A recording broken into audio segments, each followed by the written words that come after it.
إن أعجبك الفيديو لا تنسى الإعجاب والاشتراك في القناة. حزن يا كابتن وصدمه في الشارع الاهلاوي ونتيجه صعبه الحقيقه. هل كنت تتوقع النتيجه دي يا كابتن؟ تتوقع. انت كنت متوقع اسبابك؟ الراجل ما اتفرجش على الفرقه، يعني المفروض ان انت الماتش الاولاني وده طبيعي ماتش على ملعبي ان انا بهاجم. اتفاجئت ان الفرقه جابت جون، انا رجعت المباراه تاني جبت جون ثم ضربه جزاء وضاعت وبعد كده جبت الجون التاني. انا شايف من خلال المباراه ان الفرقه اعلى مني في كل حاجه، البدني، الحاله النفسيه، الحاله الذهنيه، الحاله الفنيه. انا ربنا كرمني وجبت الجون التاني، احافظ بقى ما كبرش، لان انت بتلاعب تيم محترم.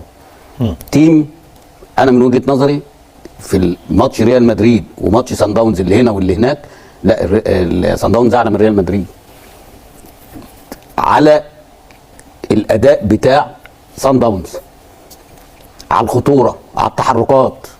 يمكن في ماتش الريال كان في دوافع عند لعيبه الاهلي ان انت بتلاعب ريال مدريد فممكن يكونوا كانوا مركزين قوي. انما في ماتش سان داونز الاولاني ده من حق اي حد، انت بتلعب على ارضك عايز تكسب، بس انت كسبت، كنت لازم تلم نفسك وتلم الدور وتبدا تعرف ان انت بتلاعب تيم مش قليل، تيم قوي جدا، تيم انت ما قابلتوش لا في ريال مدريد ولا في فلامانجو ولا كل الكلام ده. انت كنت مع الريال بتروح وتيجي وتهاجم انت هنا في سان داونز ما روحتش، انت بتروح بالصدفه. يعني النهارده مثلا احنا قلنا الماتش الاولاني كان لازم ياخد عظه ويبقى في درس له ويتفرج على الفرقه دي ويجيب اللعيبه يتفرج على اداء الفرقه. طبيعي يا كابتن وبيحصل اكيد. لا ما بيحصلش، اكيد حصل يا كابتن. ما حصلش. اسمع ده انا بقول لك عليه دلوقتي كابتن ما يا حبيبي، اسمعني، ما عندوش فكره. اسمع ده انا بقول لك يعني عليه. انت متخيل ان النادي الاهلي دخل مباراه سان داونز الثانيه دي من غير ما يتفرج على الماتش الاولاني؟ لان لو اسمع الكلام يا فاروق، لو هو اتفرج لا يمكن العب ابدا بطاهر النهارده وابدا بالقندوزي، لا يمكن. لا يمكن. انت عندك نص الملعب بتاعهم من نار، الحته بتاعت نص الملعب والفرود لا حته. والله يا كابتن كلهم حقيقه بما فيهم حراسه المرمى اللي هو اضعفهم يعني انا بتكلم كلهم. اضعف حاجه الديفنس وحارس المرمى. معاك. ده اضعف خط عندهم، وانت لو انت بقى مقفل كويس ومزهقتهم هم ما كانوش عملوا اللي عملوه فيك النهارده. انما انت رايح فاتح صدرك، انت عايز تكسب. لا انا في ماتش زي ده لو رجعت ببونت انا الكسبان، لان انا عندي لسه الهلال وعندي القطن. انما لو خسرت هتبقى مشكله زي ما حصل. فانت النهارده انت تايه ليه؟ انت تايه ليه؟ اولا التشكيل غلط، حاله توهان غريبه. التشكيل غلط، دي رقم واحد. انت المفروض بتلعب 4-4-2 في ماتش زي ده عشان تضيق المساحات يا عم فاروق. ده انت بتتكلم عايز تلعب 4-4-2، ده مفروض. ده هو يلعب يعني يمرن الفرقه من ماتش المقاولين على طريقه 4-4-2 اللي انا هلعب بيها في سان داونز اللي هو الماتش المهم اللي هو يعديني البر الامام في افريقيا. واخد بالك؟ طبعا ما عملش الكلام ده كان في ماتش المقاولين اتنفض. ده تشكيل الاهلي النهارده، ده تشكيله وحش جدا. انا بقول لك طاهر انت لعبت بناء عليه والقندوسي لعبت بناء عليه. في ناس هتقول لك ايه؟ ما القندوسي عمل الجون. اللي عمل الجون هو بيرسي تاو. بيرسي تاو النهارده نجم اللقاء الحقيقه، احسن لعيب في الفرقتين، فردي فقط، فردي، عشان ما حدش مساعده. ليه؟ لان هو الوحيد اللي واخد على الجو. خلي بالك انت بتلعب برضه الساعه 3. بص النهارده حمدي فتحي ده وديانج دول مش اقوى 2 لعيبه عندهم البدني عالي في الفرقه، كانوا تايهين ليه؟ الجو مأثر عليهم. طب الراجل بيرسي قاعد عندنا كابتن بقاله فتره برضه يا حبيبي، بس هي خلاص ده هو مولود هناك. الموضوع عادي بالنسبه له. حتى لو جه هنا هو بيلعب فترات عادي مفيش مشكله. انما انا بكلمك على اللعب في التوقيت ده. هو واقف على رجله ليه؟ لانه واخد على الجو. طب اقول لك على حاجه، بيرسي تاو ما عرقش الا في اخر الشوط الثاني، بدا العرق ينزل عليه. انما من اول الشوط الاولاني ما كانش فيه عرق لانه واخد على الجو. بص لعيبه النادي الاهلي كلهم عرقانين. ده طاهر كان بينزل ميه كاني مثلا خارج من تحت الدش، واخد بالك؟ ومش قادرين ياخدوا نفسهم. ده الفرق بينه وبين بيرسي تاو، يعني بين لعيبه الاهلي وبيرسي تاو. دي حاجه. تاني حاجه انا عشان كده انا بقول لك العب حتى لو ب4 ديفندرات، زهقهم يا عمي. انا مش عايز اكسب، العب ب2 فراوده والعب لهم اللي هو ايه الكره القديمه بقى، طفش لهم للاثنين الفراوده. بس اهم حاجه نص الملعب ما يتضربش. النهارده انت كنت بتضرب بكره يا فاروق. ده الجون الخامس اقسم بجلاله الله يتدرس وان تاتش، تك تك تك تك انفراد. انت ما شفتهاش؟ شفت طبعا كل لا بالذات الجون الخامس ده. كل كور هم كمان في وقت من الاوقات، والحقيقه دي انا كنت مستغرب، كانوا ناقصين ان هم يخشوا الكوره جوه الجول. ده هم بص الشوط الثاني بيلعبوك باقل مجهود. خلاص هم جابوا الشوط الاولاني اشفقوا عليك فبيلعبوك عادي. فانت استفزتهم بالكره بتاع بيرسي تاو اللي جبت الجون الثاني، اما قال لك لا دوس بقى، جابوا الرابع والخامس. واخد بالك؟ مع ان الشوط الاولاني كانوا 80% استحواذ وانت 20.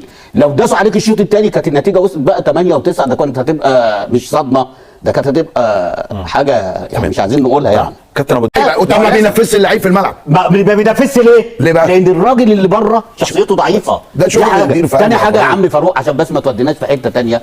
انا ما وديتكش والله، انا عايز اكمل معاكم في حته والله اصل انت لما تتكلم لما فرقه كده يا كابتن رضا بس كلمه واحده لما فرقه. انا دلوقتي اتفرجت على الفرقه طيب ماشي وشفت قوتها وعرفت ان القوه بتتمثل في الحته بتاعت نص الملعب والفيرود واللي تحت الفيرود. يبقى انا اعمل ايه؟ الف بيه كوره، اعمل كثافه عدديه في الحته دي اللي هو العب ب 4-4-2، اقفل المساحات ما ادهمش مساحات. يعني انت النهارده لما كنت بتضغط عليهم بتاخد منهم الكوره بسهوله.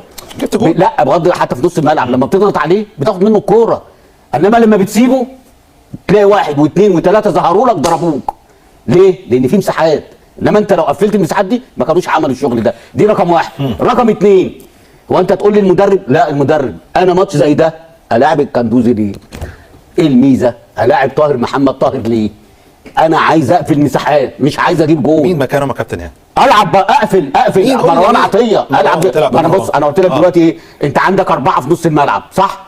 عندك السوليه وعندك حمدي فتحي وعندك ديانج وعندك مروان عطيه واخد بالك، وكنت العب قدام 2 اللي هم الفراوده بيرسي تاو وينزل يبقى هو حلقه الوصل اللي هو وشريف النهارده جاب جون وشكله ان هو بيلعب وهو مصاب. لو انت خدت بالك كل شويه يقع لان شكله لسه ما اكتملش شفائه. دي رقم واحد. رقم اثنين بيرسي تاو الوحيد اللي فايق. طيب ابدا بماتش زي ده ليه؟ بالكندوزي وبطاهر؟ لا انا عايز اقفل مساحات، انا عايز ناس تجري تبوظ لي اللعب بتاع الفرقه الثانيه. لما مثلا السوليه يتضرب يلاقي في ظهره ديانج، يلاقي حمدي فتحي، يلاقي مروان عطيه واخد بالك. انا بقول لك انا مش عايز اجيب جون بس اهم حاجه ما يخش فيها جون. لو انت عملت الكلام ده وزهقتهم الشوط الاولاني وطلعت 0-0 ممكن بقى في الحاله دي اقلب الطريقه. لو انت والجول جه في توقيت يعني بدري قوي. ايوه الدنيا مفتوحه. انت الجول بس خد بالك انت برضو جبت جول ويعني برضو في توقيت حلو التعادل. ما انت مش قد الفرقه دي من الاخر، احنا مش عايزين نضحك على بعض. هي استغلت النقطه الضعف اللي عندك. انت هم غلطوا ليه؟ الراجل بيستلم الكوره بس لو اتضغط عليه الكندوزي عملها كده لشريف، ده شريف حطها ببطن رجله واخد بالك، جبنا جول. ما رجعتش ليه المباراه؟ لان انت مش قد بما يرضي الله، عشان الناس بس ما تزعلش، احنا مش قد اللعيبه دي، مش قد الفرقه دي. ونرجع تاني لنقطه مهمه. ليه؟ انت تعرف حد فيهم؟ ده في واحد بيلعب عنده 21 سنه رقم 33. انا اتكلمت في النقطه ده مدرب بقى يا عم. ده مدرب. يعني بقول لك الجون الخامس جاي بناء على ايه؟ لمسه انفراد حصل، لمسه تحرك لمسه انفراد واخد بالك. والراجل قام جاي مرقص محمد عبد المنعم، الشناوي طالع حطها ببطن رجله فين؟ من تحت من جنب الشناوي واخد بالك. يعني اذا ان ده فكر مدرب. انت بقى فكر مدربك بيلعب بايه؟ على البركه.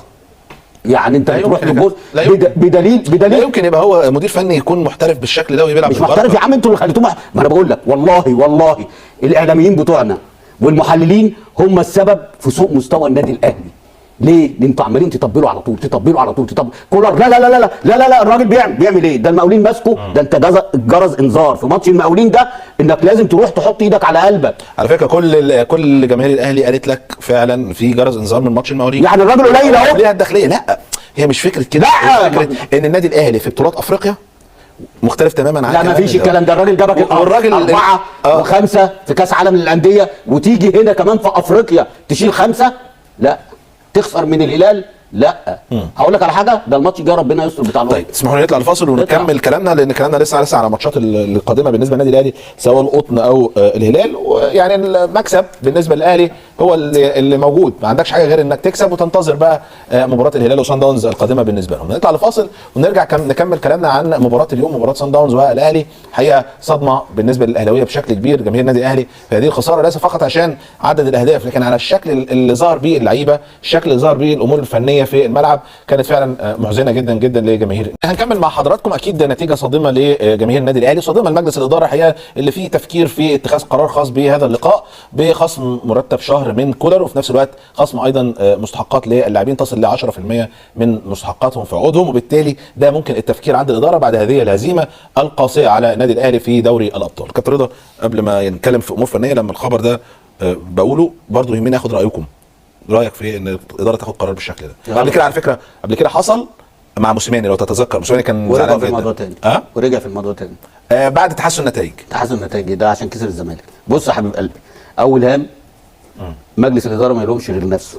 انت جايب واحد اصلا قليل ما يمسكش، ما يليقش بامكانيات النادي الاهلي، بس انتوا عملتوا قعدتوا تنفخوا تنفخوا تنفخوا تنفخوا، وجي بعد كده هو خد السوبر من الزمالك. اي حد كان بيكسب الزمالك في الفتره دي، واخد بالك؟ خلاص انجاز يعني كابتن. لا مش انجاز طبعا، اكسب الزمالك الغريم التقليدي. حبيب قلبي حبيب قلبي، انا قلت لك المدرب ده دلوقتي الكره في العالم كلها زي تاكيس وزي جوارديولا وزي دلوقتي انت شفت النهارده الدوري الانجليزي كله بيبدا الكره من ورا. حارس المرمى واقبل سان داونز النهارده حارس المرمى بيعمل ايه؟ ده النهارده عامل ثرو، لولا محمد هاني هو اللي كمل مع الراجل واتزحلق عمل تاكل وطلعها كانت هتبقى فضيحه. عامل ثرو اهو. انت ما بتعملش كده ليه؟ انت ما بتلعبش الناس ليه؟ واخد بالك؟ الكوره بقت في العالم كده، عشان لما كنت اقول لك تاكيس كنت تقعد تتريق، تاكيس ايه ومش عارف، على الاقل كان بينيم الاهلي والزمالك وكان بيبقى مستحوذ. احنا عايزين كده، انت عايز الاهلي والزمالك كده، لازم كده الشخصيه دي. انا شايف فعلا ان هو الاهلي لازم هو اللي يبقى مش سان داونز، يبقى كده انت اللي تبقى يعني. انا بقول لك ده مدرب ب7 جنيه الناحيه الثانيه، وانت جايب لي مدرب ب1,000,000 جنيه، يعني مين ياخد $50,000 المدرب ده مكوينه؟ طب وانت بتدي المدرب ده كام؟ كولر لا بيعدي ال 100. طب مين اللي فكره احسن؟ بس هو ما جاي معاه برضه مجموعه يعني. يا عم والله ما لهم لازمه، سامو قمصان احسن منهم كلهم. احنا مش عايزين نضحك، انت بس ايه، هي بقت بدعه زي دلوقتي ايه، لازم يجيب 2 معاه ويجيب محل الاداء ويجيب مش عارف واحد هو لسه كمان في نفساني اهو دكتور نفساني. يا عم انا اجيب الناس دي كلها وهو اصلا المدير الفني ابيض يا ورد، يعني اجيب كل الكلام ده واصرف يبقى ياخد من راتبه. يعني الحاجات دي كلها لو انت عايز الكلام ده انا متعاقد معاك مثلا ب$100,000 يبقى منهم بتاع التغذيه ومنهم بتاع محل الاداء ومنهم بتاع البدني ومنهم بتاع المدرب العام والمساعد المدرب ومدرب حراس المرمى، واخد بالك؟ من خلال ال$100,000. انما انت بتلاقي ده بياخد 20 وده 40 وده 30، يعني في المجمل في الاخر هتلاقيهم 200,000 ولا $150,000 كابتن كولر. كابتن وانت واللي معاه ما هو بالمجموعه يا فاروق، ما الدول العربيه كلها بتنجح بالمدرب الوطني يا كابتن. يعني حتى لما تلاقي الترجي ماسك نبيل معلول، ماسك وليد الرجراجي منتخب المغرب، فانت عم شال 3. احنا لا انا بتكلم في الكوره، انا بتكلم ما انت كابتن. ليه النادي الاهلي دلوقتي ما فيش مدرب مصري يشيل؟ بقول لك ليه النادي الاهلي ما تطلع مدربين عشان ما نقعدش نقول انا برضه حته المدرب دي انا هتكلم فيها، لان انا الصراحه النهارده رولاني مكوينه وهو ماسك سان داونز وعامل بيها فريق زي كده. انا زعلان جدا ان احنا مدربينا الشباب بالمدربين الموجودين مش واخدين بنفس الفرصه، وفي انديه كبيره الثقه بتبقى موجوده زي ما انت بتقول يا كابتن في مدربين اجانب اكتر من مدرب ممكن يكون عنده يعني طموح ان هو يحقق حاجه مع نادي كبير. بتخافوا ليه؟ ليه الخوف؟ ادوا الفرص يا عم. ده خالد جلال واخد كاس مصر ومشي. ادوا الفرص. اسمع بقول لك هو في اكتر من كده. اخر بطوله انت واخدها الراجل بدا الموسم مشوه، مش انت اخر بطوله كانت يعني ما هو ده برضه من ضمن المدربين يا كابتن. لما خالد جلال كان ماسك البنك الاهلي كان عامل نتائج كبيره وانجازات، ولما مشي البنك الاهلي وقع. انا هرجع لنقطه المدربين ده. انا باخد رايك في التفكير في اتخاذ بعض القرارات الخاصه. انا لسه ما اتكلمتش فيه. عايز تكمل؟ اتفضل. ما انا بقول لك الاداره تشيل 40%. اوكي. كولر يشيل 50% لان ما بيعملش حاجه خالص، ما فيش شكل ولا اداء ولا طريقه لعب ولا سيستم ولا منظر ان انت مثلا تعتمد عليه، واخد بالك؟ وحمل اللعيبه 10%. يعني اللعيبه 10%. لان ما تظلمهمش. يعني انت عايز الاداره ايه تخصم من نفسها يعني فلوس يعني؟ لا ما تخصمش. انت بتخصم ليه؟ انت لازم تعرف وتقتنع ان انت خططت غلط، فعشان كده ده النتائج.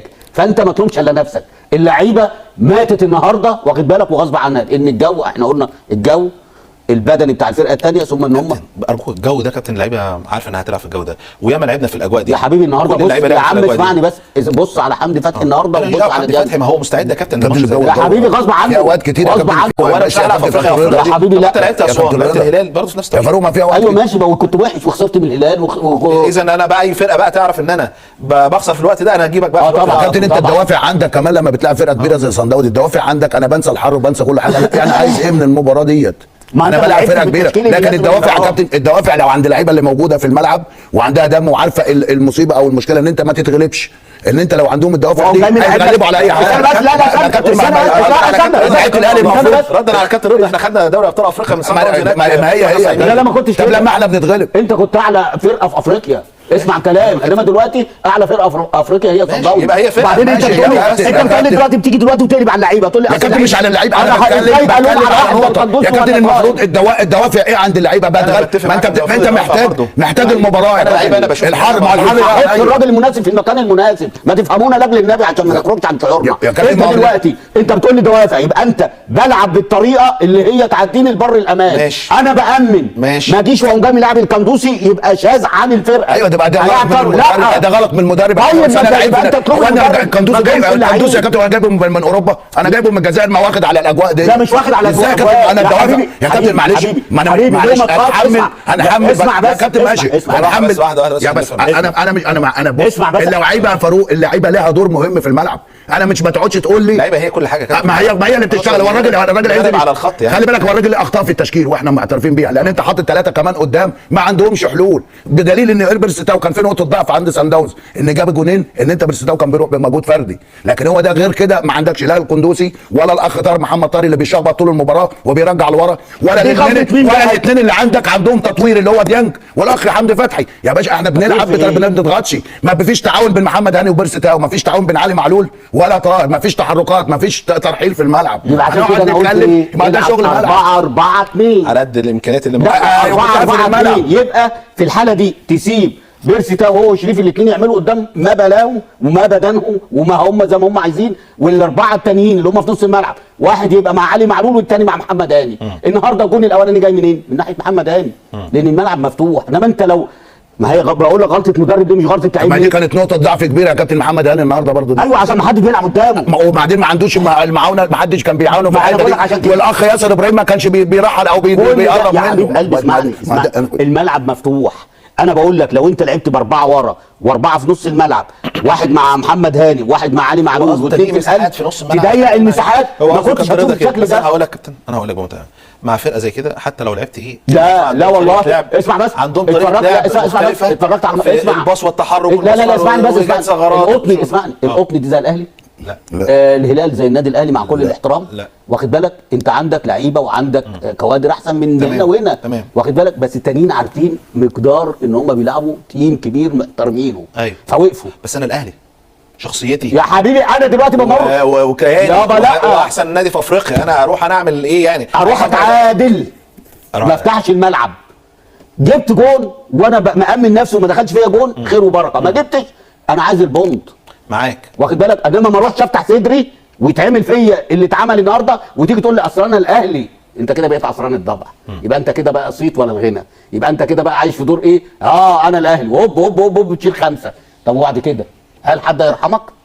ولا انا النهارده اعرف امكانياتي وامكانيات الفرقه اللي بتلعب قدامي وابدا العب عشان ما يخشش فيا جول؟ يعني القطن هو خسر 3 بس كان ممكن يخسر 20 لو كان فاتح، انما هو خسر 3 ليه؟ عشان مقفل. الهلال لما خسر من صن داونز مقفل برضه نص ومحترم. هي فرقه كبيره وفرقه محترمه، بس انت بقى كاهلي لو انت قفلت مش هيعملوا زي ما عملوا. ده بس عايزك تجاوبني على الامور الخاصه بالاداره، ما جاوبتنيش عليها. انت ما سالتنيش. لا انا سالتك بس هو كابتن رجعنا له تاني، اللي هو ان انت تعاقب كولر واللاعبين. لا ده دي هتسبب مشاكل كبيره في النادي الاهلي. انت كده لغيت شخصيه المدرب ما حصل مع اللعيبه، وحصل قبل كده، وحصلت مشكله مع مسام اوسماني. وكان انا رايي يا فاروق ونخليها جد، سواء المدرب انت ده اثبت فشله او كويس، يا اما تمشيه، ما تقعدش تدي مسكنات للجماهير وتهدي الراي العام وتقول انا بعمل اهوت عشان ابقى انا ما عنديش ذنب. لا، كل اللي بتتحمل المشاكل اللي موجوده فيها النادي الاهلي باللعيبه بالصفقات. النهارده اي حد بيتالق بيباصي باصه كويسه بتجيبه، اي لعيب بيلمع اوت كويس بتجيبه. انت لا عندك تقييم للعيبه ولا عندك، ما انتش عارف حتى تجيب لعيبه تسند النادي الاهلي او تشيل النادي الاهلي الفتره اللي فاتت. بخصوص اللعيبه كابتن انت بتتكلم، ما انا بقول لك بخصوص اللعيبه، شايف افضل واحد في صن داونز مين؟ ده الفرقه كلها فاروق، هي عندها واحد كده انت عاجبك قوي وتقول ده لعيب كويس. يعني اللي جاب الجنون اللي هو بيتر ايه؟ شلاوله يعني ده لعيب، هو ده اللي جاب جونين، لعيب كويس جدا. شلاولة. لكن خلي بالك التيم طيب. انت قلت حاجه كويسه، اهلي مين هيجي؟ مش هيجي ولا ما هو دول عينيهم على اوروبا يا سؤال. لا سامح، حتى لو مش دعوه بقى، لو جه النادي جيت حطيته كده جوه فريق النادي الاهلي دلوقتي، هو الاهلي بيلعب الكره دي يشتغل ازاي؟ مش هيشتغل، مش هيبقى كويس، مش هيبقى بالطريقه دي بالشكل ده، لان انت عندك هم مجموعه واحده يا فاروق. ما انت عندك واحده بتشتغل في طريقه لعب، ما ده انا بتكلم ده متربيين عليها، طريقه اللعب اللي هم بيلعبوها ده متربيين بيها. الاهلي اللي هو اعظم فريق في افريقيا ما بيشتغلش كده ليه؟ انا عايز اسالك سؤال، انت جبت الزمالك يا كابتن رضا استنى يا فاروق، انت جبت الزمالك برضو؟ ايوه، هل هم الاثنين اللي هم ماسكين انت جبت القندوسي بتاع المنتخب، انت جبت القندوسي كان بيلعب في الجزائر، كان بيلعب بالطريقه دي مع فرقته؟ مين؟ الكندوسي. وانت شفته؟ انا عمري ما شفته. طيب انا بقول لك هو كان بيلعب، هو كان بيلعب بنفس الطريقه، هو اتعلم وحفظ طريقه النادي الاهلي. مروان عطيه اللي انت جايبه من الاتحاد، هل هو كان بيلعب في الاتحاد زي ما بيلعب في النادي الاهلي؟ ومع ان الفرق مصريه كلها، هل هو عرف ايه نظام النادي الاهلي وطريقته؟ انت بتجيبه من الدار للنار، انت بتلاعب اي حد، انت بتلاعب ما فيش لعيب النهارده، ما فيش لعيب. مشكلتك بقى انت بتجيب اللعيب يقول لك ياما هنا وياما هناك، وهو اوعى حد يتكلم عليه، اوعى. الله ينور عليك. ما عندك مع اللعيبه بقى تشيل اهو. كابتن ما هو برضه خلي بالك بتتكلم على لعيبه تشيل. يا عم انت لا ما عنده لعيبه وجماهير بتحب لعيبتها، فلازم تخاف عليها ولازم تحميها. بس حبيبي امتى الكلام ده؟ لا امتى؟ عنده لعيبه وجماهير بتحب لعيبتها، فلازم تخاف عليها ولازم تحميها. بس حبيبي امتى الكلام ده؟ لا امتى الكلام ده؟ بعد ما يكسر الدنيا، يعني يلعب له مثلا موسم ويبدا يكون زي قفشه. اول ما جه كده لعب موسم ومكسر الدنيا ومحدش يتكلم، وكان بتقول ده ستايل النادي الاهلي. انت قلبت على قفشه في الفتره الاخيره. انا بتكلم على كده، انما ما بيبقاش لسه ما عملش حاجه وانت اوعى. والشناوي اوعى. طب كولر احنا بنتكلم على الشناوي. طب مش في مدرب بيدربه يا عم؟ كله بيخاف. لا يعني والمصحف كله المدرب اللي بيدربه. احنا لما الشناوي يبقى كويس بنقعد نجيب سيرته، وما الشناوي يبقى وحش لا بتطلع بقى بنجيب سيره الشناوي بس. استنى، في ماتش الهلال شفت الاستوديوهات التحليليه كلها كانت بتقول عليه ايه؟ الشمس عموديه على عين الشناوي، كله بيبرر له. يبقى انت هتقعده ازاي؟ مدرب حراس ما يقدرش، والله ما يقدر. اسمع اللي انا بقول لك عليه. ناقص تدريب ولا ناقص ايه بالظبط؟ خلاص عارف ان هو بيغلط ما بيغلطش، هلعب ده رايك يا كابتن؟ لا مستواه مش هتتطور. انت ما بتحاسبوش لان انت الشناوي مستواه وحش، وقلنا بقالنا 4 سنين الشناوي مستواه وحش. مش مدرب، مش معاه. ده شغل مدرب. ما هو المدرب الواجب عليه يقول له دلوقتي انا محتاجين يقعدوا. هات حارس مرمى يقف للنادي الاهلي. انت النهارده مع المستوى وحش. انا بتكلم عن مدرب الحراس. لا المدرب يعني ما هو مدرب الحراس لازم يتحاسب. انت ما انت برضه انت بتحاسب المدير الفني يا فاروق ليه؟ ما هو مين اللي بيدرب الراجل ده؟ مين اللي بيدرب الشناوي؟ قبل كاس العالم للانديه بيومين 3 طلع في كل المواقع وكل الجرايد وكل الاعلاميين بيجددوا مع الشناوي. اصل جاي له عقد ما اعرفش من ريال مدريد، وجاي له من اصل في كلام كتير. ده كلام على احنا بنقول لك يعني كمان يروح يبقى انت ازاي؟ ابو جبل على 35 سنه الاهلي لما يجي يفكر في يا عم هو لازم. طب انت لما علي لطفي اللي يعني كان كسر الدنيا وكسبك ماتش الاهلي وصد ضربه جزاء، يقعد ليه؟ ما تخلي ده رجليه في الملعب وده رجليه في الملعب. هتاخد من الشناوي وهتاخد من علي لطفي. طيب نطلع شوبير مصطفى شوبير مصاب بس. لا لما لعب حسيت بفرق. تمام. طيب تسمحوا لي نطلع كابتن نادر. قول لي يا كابتن نادر، هل لو تفكير في اداره النادي الاهلي في ان الامور دي تختلف في حراسه المرمى، هل يجب ان انا ادي مثلا اوردر للمدير الفني انه يشارك علي لطفي او يجيب حارس مرمى جديد مثلا من وجهه نظرك؟ ده لا انا مش شايف الاهلي محتاج حراس مرمى بجد. يعني انا شايف ان وبعدين فكره المتعارف عليها بقى كل شويه تقعد الناس ترغي فيها، يقول لك ايه ما هو كان نادر والحضري والمنافسه بين نادر والحضري. يعني دي حاله وكانت ليها ظروفها ليها امورها. يعني لا مقارنه، مش مقارنه. يعني مش مفيش مقارنه بينها. حقيقه يا كابتن نادر لما انت رحت النادي الاهلي انت اللي خليت بقى في دوافع جديده عند عصام الحضري بعد ما كان وصل لمرحله زي الشناوي كده. انت اللي خليته شد تاني. انا فاهم يا كابتن. عارف ان انت هتقف وجايبين نجم كبير وجايبين منتخب مصر. يعني انت مش اي كلام. صح. واخد بال حضرتك؟ طب ما ده ذكاء اداره. ايوه ولادنا في الفتره دي موجوده ان انت جبت حارس كبير. عشان كده قال عصام الحضري وبقت المنافسه بينك وبينه نار. بس خد بالك يا كابتن رضا، في بعض الاوقات ممكن تقلب ايجابي وممكن تبقى سلبي. يعني ايه؟ يعني في الاخر علاقتي انا وعصام كانت علاقه كويسه جدا محترمه، في احترام متبادل ما بيننا وبين بعض. يعني حتى لو كان عصام هو اللي بيلعب وانا ما لعبتش خالص، بس في الاخر كنت انا نوعيه الحارس اللي جابوه بقى. يعني قصده يعني في بحترم نفسي وبحترم عصام وبحترم تاريخي وبحترم النادي الاهلي معايا. انما هل ممكن الكلام ده يحصل مع حراس ثانيين؟ مش مضمون. صحيح. وانت عارف كويس قوي يا كابتن رضا ان في بعض الاوقات العلاقات ما بتكونش احسن حاجه يعني ما بين الرجال وبعضها. صحيح. فممكن تنجح. فعشان كده بقول لك كل موقف كل حاجه كل وقت وليه ظروفه، فما ينفعش ان احنا نقارن بيه. فاللي انا عايز اقوله كمان حاجه ثانيه يا كابتن رضا، ان انا لما اجي مش بتكلم على الاهلي بس، بتكلم على الاهلي او كل الانديه. انا لما اجي اتعاقد مع مدرب اجنبي، المدرب الاجنبي ده بمقابل مادي قد كده كبير جدا جدا جدا جدا. ما ينفعش ان انا اتعاقد مع مدرب اجنبي عشان ما يطورش اللعيبه. خد بالك انا المدربين الاجانب انا عارفهم وتعاملت معاهم وانا بلعب بره، هم معتقدين ان اللعيبه متاسسين جاهزة.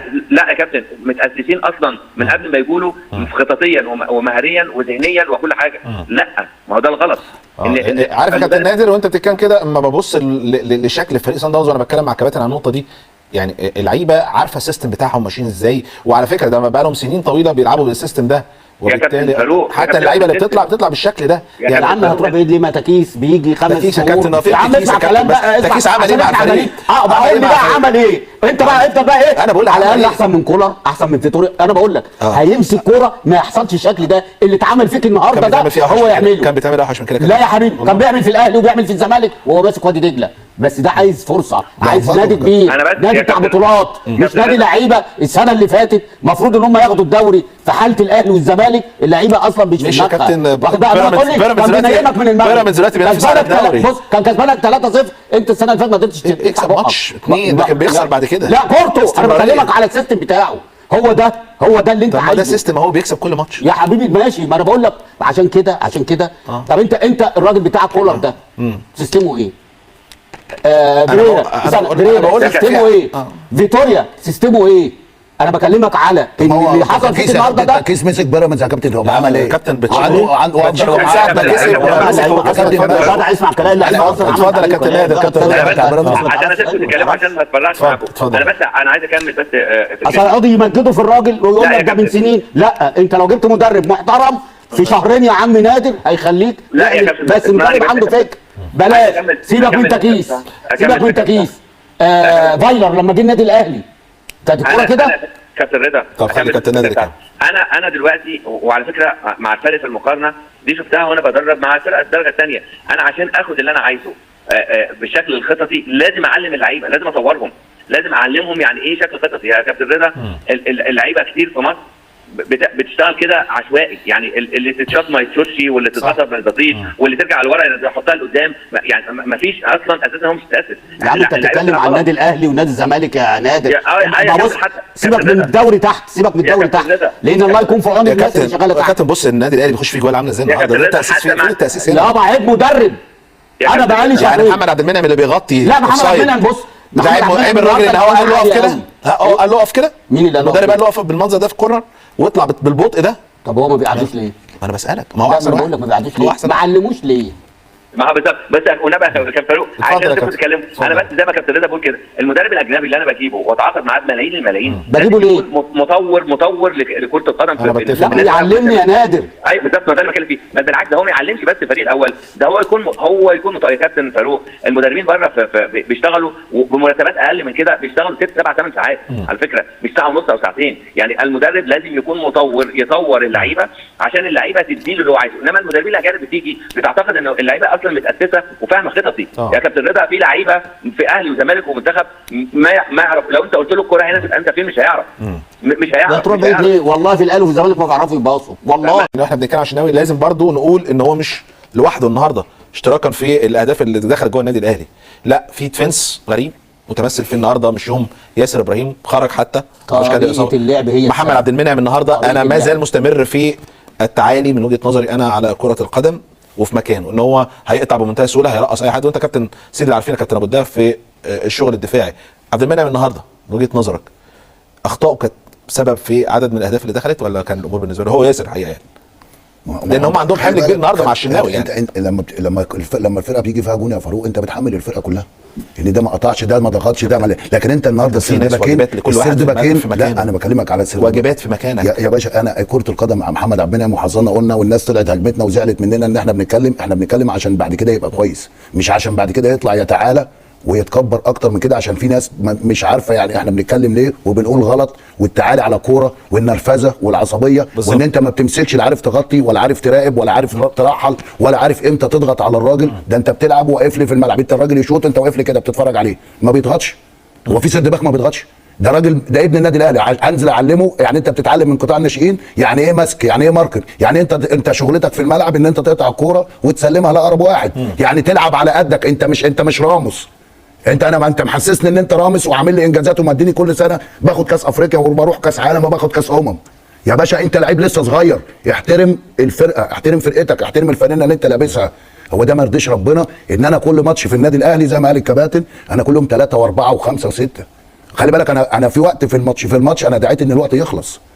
ده المباراه كان ممكن توصل اكتر من كده. ده لعيبه بتوصل يا فاروق بتهرب من الكوره، مش عاوزه تستلم الكوره، مفيش لعيب بينادي على زميله، مفيش لعيب بيتكلم او بيوجه. ده كله شغل في الملعب يا فاروق، ده كله لازم تتكلم فنيات. هتتكلم فنيات لما فرقه مستحوذه 80% وفرقه مستحوذه 20%، ده ما راحتش. حتى الناس اللي نزلت او الناس اللي بتغير لازم يكونوا مركزين، حتى لو فرقتك لو وحشه، الناس اللي بتبقى على الدكه نازله مركزه عشان تصلح الاداء، بتشوف الاخطاء كويسه ولا لا. النهارده الاخ قفشه وهو نازل بيلعب مع صن داونز، بيلعب الكره لورا. يا راجل حرام عليك يا كابتن، بتلعب الكره لورا. انا عاوزك تعمل لي حلول، بتلعب على قدام. اصلا اضاف قفشه يا باشا، ما حدش اضاف، ما فيش حد اضاف يا باشا. على استحياء خلاص كانت الفرقه لو واحده عدت بقى هو نازل يا كابتن. ده بيمسك الكره طول ما ماسك الكره بيلعبها على ورا، ما عندكش حلول. ايوه بيلعبها على ورا عشان على اصلا عندك شريف مصاب، ما عندكش الوحيد اللي هو كان واقف على رجله النهارده بيرسي تايب. ما احنا قلنا بس انما الباقي بقى يا ابني دي كلها يا كابتن. انت توهاني اللعيبه بتهرب من الكوره. لعيبه النادي الاهلي بتهرب من الكوره ليه؟ بتهرب من الكوره، مش عايزين يستلموا. لان هم الراجل مش معلمهم. يعني انا لما اكون احتياطي تمسك الكوره تعمل فيها ايه؟ واخد بال حضرتك؟ اتفق معاك ان لازم يبقى فيه يا باشا ماشي بالظبط كده خطه موضوع بشكل معين في الكوره. من الكوره انا هبتدي من عند الجول. يا فاروق ان صن داونز ياخد الكوره من حراسه المرمى يطلع بيها. قول يا كابتن انت. لا يا كابتن والله انا معلش انت خلص خالص. لا انا ما اخلص. اصل انت بتتكلم انت يا كابتن، انت اصل انت في مشكله عندك لما بتحب حد يا كابتن رضا. مش بحب يا السما يا كابتن، ما عندوش ما بيضيفش. والله ما بيضيف. ده في واحده والنتيجه 3-2 الكروس اللي اتعمل. يا كابتن انا اللي عدى رامي ربيعه وعدى قبل رامي ربيعه حمدي فتحي ورامي ربيعه. لو دخل الجول دي بقت 3-3. طب ما هو ده وارد. ده كره ثابته على فكره. ماشي. انت عايزه فرص كره ثابته كمان. ما يعملش. طب مين اللي عمل زيه كده؟ ما انت لعيب لي كندوزي، لعيب لي طاهر محمد طاهر. بس ده لعيب محترف. انت بتتكلم على اللعيبه المصريه. هو لعيب ملوش دعوه بقى، مجرد ما يبقى موجود هو لعيب ضمن الفريق وسيستم الفريق يا كابتن. ده نزلوا النتيجه 3-1. يعني لما لازم يعدي يخلي المرحله دي تعدي. هو واحمد عبد القادر لما نزلوا لازم. احمد مصاب لسه ما رجعش من الاصابه. ما دام موجود يا كابتن ما تقوليش مصاب. مين ده؟ ما تقوليش مصاب. اي حد ما دام موجود الراجل ده بيضحي بيه عشان ان هو يقول لك انا لعبت كل اللي عندي. هو الحقيقه انا عندي الغاز النهارده في معلول النهارده وجوده وضغطه على ضغطه ايه؟ ده الجون الرابع الراجل في الجون الرابع. ايوه في الجون الرابع حته قد كده لو مد رجليه اصلا هيقطعها. ما جيبوا لنا الاهداف كده يا كابتن برضه كده مع الكباتن عشان تقول لي انت لما بتحب حد احب حد ايه؟ لا يا كابتن ما اقصدش يا كابتن. يا كابتن ما محمد عبد المنعم قلنا الفرقه كلها ما قلناش حاجه. واخد بالك جاي تقول لي ايه يا كابتن انا بتكلم على لعيب لما بيجي يغير. وحضرتك انت يا سيدي اللي عارفين لما كنت بتنزل من عدين يابا الفرقه مش شايفه. يا كابتن انا هتقعد بقى تقول لي الفرقه مش شايفه. ما الفرقه وحشه. ما هو الثاني المفروض لما ينزل يا كابتن هو شايف ان بيتفرج على فرقته وحشه. حلاوه المفاجآت. طب يا كابتن المفاجآت ايه؟ ما انا مش اللعيبه دي واخده بطوله افريقيا. لما بمسك الكوره كده انا المفروض اعمل ايه؟ لو واحد يتحرك او اعملها له. ما حدش بيتحرك يا عمي. اروح مرجع الكوره لورا. مش هحرك. ده ما بيعرفش ده يعني. طب ما ياخد الكوره ويطلع على قدام بمجهود فردي زي بيرسي تاو كده ويشوط. يا باشا ما امكانيات قفشه مش كده.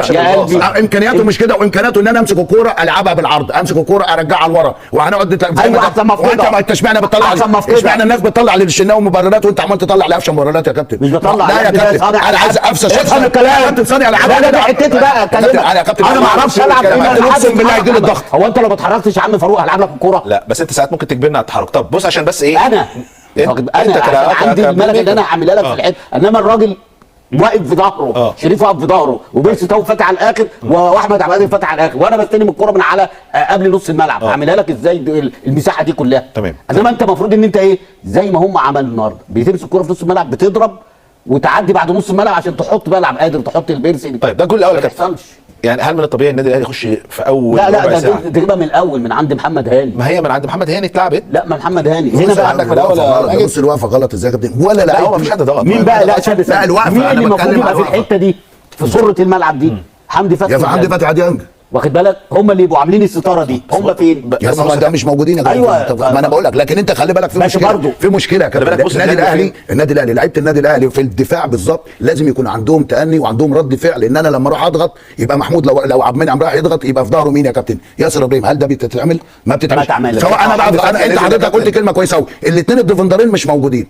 يبقى انا واجب عليا كون الاثنين مدافعين باخد الفرقه وبروح فين؟ شفت الكوره منين؟ يا كابتن ما حدش ماسك. لا استنى بس شفت الكوره منين؟ من نص يعني ما حدش ضغط بس لما تتشاط وتيجي في نجم افريقيا لا لعب منه. يا كابتن ما انا ده مشكله لوحده. واخد بالك يعني كله ده غلط. مين اللي يشيلني؟ يا كابتن اللي يشيل حارس المرمى بس. يعني كله غلطان في الكوره. ايوه يعني بدرجات بدرجات، كله غلطان في الكوره بدرجات، انما اعلى درجه اللي تحاسبوا عليها اللي بيمسك بيها. ما انت في مشكله كمان، كان في ديفندرات ما بتوصلش الراجل يوصل لحد هنا، لازم يضغط من بدري، اقطع الكوره من بدري زي ما كنا بنشوف الكابتن اسماعيل يوسف، بنشوف هادي خشبه. دي طريقه لعب بتاع مين يا كابتن؟ ده بتاع شغل اللعيبه برضه يا كابتن، والله شغل اللعيبه يا كابتن. هو انا يا كابتن انت اعلم محمد اخطاء بتيجي يا كابتن، ماشي يا فاروق، بس انا خلي بالك انت راجل لعيب وعندك خبرات، انت قلت كلمه كويسه يا باشا. انا ما عنديش خبرات، دول ما عندهمش خبرات، مفيش خبرات ان انت ترحل او تضغط او تعرف ان الكوره هتتلعب يعني كان فين هو المفروض يضغط، او حمدي فتحي المفروض فعلا طيب، بس هو خلي بالك كم وعدد كبير جدا من لعيبه النادي بدون تاثير ايجابي، ده اللي حصل. ده بقى يبين لك يا فاروق، ده يبين لك ايه يا كابتن رضا؟ لا وتتشاط وتروح جول. طب هنا انا غلطت وانت غلطت، يعني انت مثلا فاروق غلط قدام وانا غلطت في نص الملعب، وجي مثلا ابو دهب غلط ورا، صلح لازم يكون في جول. انت عارف الاجوان اللي دخلت دي يا كابتن تبين اللعيبه اللي موجوده مرعوبه، خايفه يا كابتن، خايفه والله، مرعوبين. ما هو خايفين.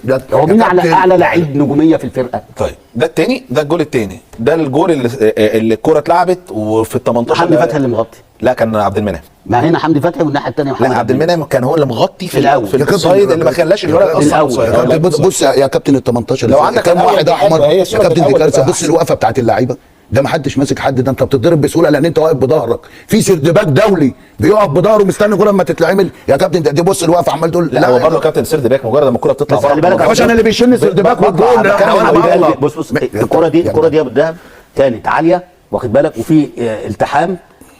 يعني انا المفروض اخد الكره الثانيه في ال 18. في لعيبه بتطلع لسه، في لعيبه بتطلع، واخد بالك. هي الغلطه زي ما فاروق قال لك ان عبد المنعم اتاخر. انت عارف لو طلع الخطوه دي بقى الراجل اوفسايد. ما هو ده عدم تركيز. وده جول بقى كابتن ده يا كابتن، ده حصلت. بص يا كابتن معلش، حصلت في ماتش فلامينجو، حصلت في ماتش ريال مدريد، حصلت النهارده ان انت بتيجي الاجوان من نفس الطريقه دي. يعني اصبحت الحته دي، اصبحت الحته دي في دفاع النادي الاهلي نقطه ضعف. طب ليه فريق سان داونز ما استغلتها؟ لان انت عندك لعيبه مش خبرات. لا امكانياتهم كده، هتعمل ايه؟ ايوه يا كابتن، الله ينور عليك. ما انا بلعب على قد امكانياتي يا كابتن. انا في الكوره دي طالع يا فاروق. لا هو كابتن، لا المفروض يا كابتن الكوره، بص احنا بتاع، وهو عارف كابتن ابو الدهب لان هو راجل يعني مدافع، اول ما الكوره تطلع قدام كده شويه لازم كل اللعيبه تطلع والديفنس لازم يطلع. هو عبد المنعم لو خد الخطوه دي الراجل بقى اوفسايد خلاص، هو سرحان بقى. طيب انا مالي بقى، انا ما كله طلع. بص ما كله طلع، واخد بالك. ايه اللي عبد المنعم وحمدي فتحي جاي في الاخر يغطي بعد خراب مالطا. انت واخد بالك الجول ده هو اللي رجع صن داونز تاني. خلي بالك لو الوقت كان عدى، الشوط الاولاني عدى من غير ما يبقى فيه الجول ده مش هيعدي لسبب لان الفرقه هتضغط عليك وهتتك عليك. اسمع الكلام، الوقت برضه فرقه الكوره محترمه. احنا مش عايزين نضحك على الناس. الكوره محترمه، مش يعني انا هقول لك على حاجه. انا متوقع كده ليه؟ لان عارف ان انت بتلاعب تيم محترم، فانا عشان كده بقول لك العب على التعادل وقفل مساحاتك. قفل المساحات دي، هم ما بيعرفوش يلعبوا غير في المساحات، فانت لو قفلت المساحات دي ما كانش كل ده حصل. ده بقى جول، انما انت سايب الدنيا سداح مداح. ده الجول بقى اللي يمكن برضه ما فيش ضغط طبعا من يعني هو مستلم الكوره ولا ديانج ولا حمدي فتحي حد ضغط، حد يعرف ان هي ده دلوقتي اللعيبه بتشوف الشناوي بتشوف من اي حته. جون الوداد كان كده اللي هو في نهائي افريقيا، مش كان كده من نص الملعب برضه. هقول لك كابتن، ممكن اقول لك حاجه؟ اتفضل. الميزه الوحيده عند كل الفرق اللي بتلاعب الانديه المصريه والمنتخبات المصريه ان هم اول ما بيشوفوا الجول بيشوطوا. لا اول ما بيشوف الشناوي اسمع الكلام دلوقتي، اول ما بيشوف الشناوي يشوط. انت عندك هنا ما فيش لعيب بيشوط. انت عارف لو الشناوي في حالته شوط من هنا لبكره هم هيخافوا يشوطوا. كوره فيها توفيق برضه غير عادي. كابتن ما انت لسه ما هو في غلطات يا كابتن اهو برضه، مش ما هو يعني انا اروح يعني بالله عليك انت بقى، انا عايز اسالك بمرض الله، يعني الكوره لما واحد بيشوط من هنا من 30 يارده ما فيش بني ادم يوحد الله في لعيبه النادي الاهلي يضغط؟ ما ضغطش يا كابتن، ما ضغطش ده ماشي. ما انا مش عايز احمله برضه لوحده. لا تحمله يا كابتن ماشي. ده بص منين يابا، ده بص منين وبزاويه ضيقه. يا كابتن ما حدش ضغط يا كابتن، ما الديفنس ياخد خطوتين ويطلع. ده ما اتحركش، ده واقف كده ما باخد المسافه دي واقف اعمل لها كده ولا اخد خطوه والتانيه بعد كده في الجسم. بس هي من بدري يا عم في يا كابتن من بدري الشاط متشاطه فين؟ من 6 يارده ولا من قبل ال 18 ومتطوحه؟ انت بتتكلم يعني ده حوالي 35 ولا 40 يارده يعني ومتطوحه كمان مش مواجه الجون يا فاروق. انما بالطواح اخد اعمل اللي عليا. ايوه ما انا ده اللي انا قصدي، اللعيبه كلها تعمل اللي عليها حتى عشان نطلع نقول، حتى اسمعني بس، حتى نطلع نقول والله لعيبه النادي الاهلي معلش اتغلبنا هزيمه وماتش ونعديه، بس انت ما ينفعش تقول ماتش ونعديه.